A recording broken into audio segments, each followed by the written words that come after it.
Arrancamos nuestro estudio de la teología de la unidad con algunos asuntos introductorios.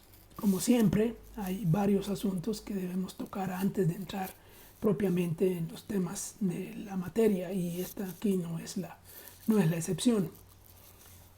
Comenzaremos hablando del título propio de la materia, un poco de historia de esta materia en el seminario, en el CETECA. Es una materia que se ha enseñado ya por bastante tiempo y yo no he sido el único profesor. Realmente el profesor que introdujo la materia fue nuestro muy recordado y querido profesor, el doctor Emilio Antonio Núñez.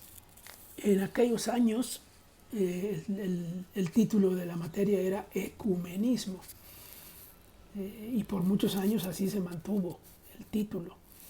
Pero luego el propio doctor Núñez cambió el título, el nombre, porque el nombre ecumenismo es un nombre que causa un poco de temor, que asusta, especialmente al mundo evangélico. Entonces él notaba que los estudiantes venían a la defensiva a la clase, entonces decidió que no era ese el mejor título. Otro título que se ha usado, se usa en los círculos académicos, en los círculos eclesiásticos, es teología conciliar. Y no es porque tiene que ver con los concilios históricos de la Iglesia, sino porque tiene que ver con el Concilio Mundial de Iglesias, que es justamente el área ecuménica del protestantismo histórico.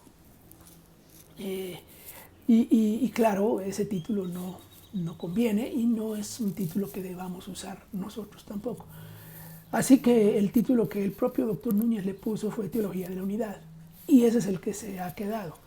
Es un título mucho más abarcador, mucho más real, mucho más justo, le hace más justicia al tema, porque no se estudia solamente la cuestión ecuménica en el sentido contemporáneo, sino se estudia la teología de la unidad en su contexto más amplio. Así que por ahí va algo del estudio, del título, de esta materia. Y bueno, la importancia de la materia. Todos los profesores decimos que nuestra materia es la más importante de todas. Bueno, yo no voy a decir eso, porque como enseño varias materias entraría en conflicto conmigo mismo. Así que voy a decir simplemente que esta materia es tan importante como las otras materias y tiene una importancia particular, especialmente para aquellos estudiantes del área de teología, porque es una materia eminentemente teológica. Bueno, y aún así, para empezar, es importante porque la unidad es un tema bíblico, está por todos lados en la Biblia, desde el Antiguo Testamento, pero sobre todo en el Nuevo Testamento, el tema de unidad del pueblo de Dios, ¿verdad? La unidad de Dios mismo. La unidad se respira por todos lados y hay muchos textos y muchos de esos vamos a estudiarlos en la materia con algún detalle, especialmente algunos de ellos con más detalle. Además, el tema es controversial, por supuesto. Ya con solo mencionar la palabra ecumenismo o ecuménico ya se vuelve debate, se vuelve controversia. Y se va a volver controversia en nuestra materia. Yo espero que sí.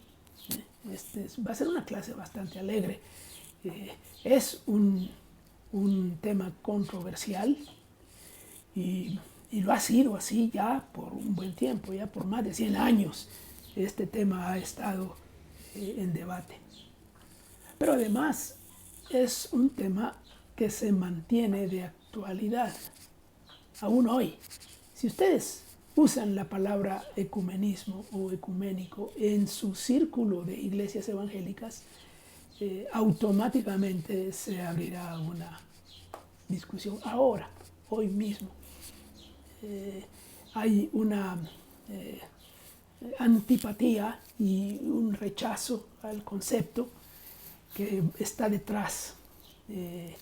Y bueno, Me gustaría ver por dónde andan ustedes en este asunto.